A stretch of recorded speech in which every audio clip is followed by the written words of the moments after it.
My brother didn't leave his room for 3 days. My parents wouldn't let me check on him. Part 3. Dad let go of my shoulders and walked ahead of me, but I stayed in the hallway a moment longer. I turned to look at my brother's door one last time. I fantasized about walking up to it and going inside, but I was afraid Mom would yell at me. Besides, I never liked going in there. He had a puke bucket next to his bed, which always had pink splatters in it, and there were always clumps of hair on his pillows.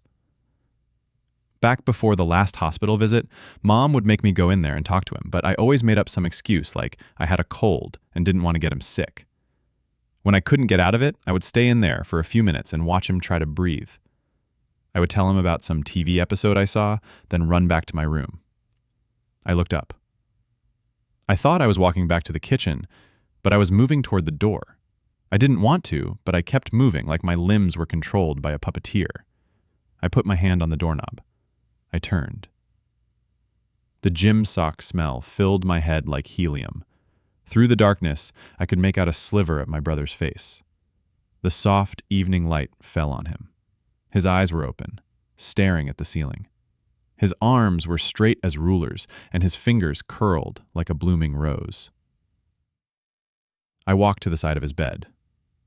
Red spit fell off his lips. He looked like a frowning clown. I flicked his ear. It was hard.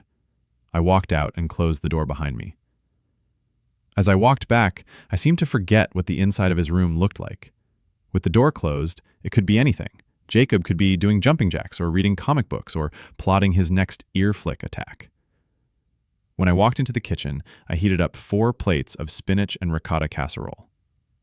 When they were done, I wrapped Jacob's plate in aluminum foil and put it in the oven to keep warm. Then, Mom, Dad, and I sat in the dining room and ate in silence.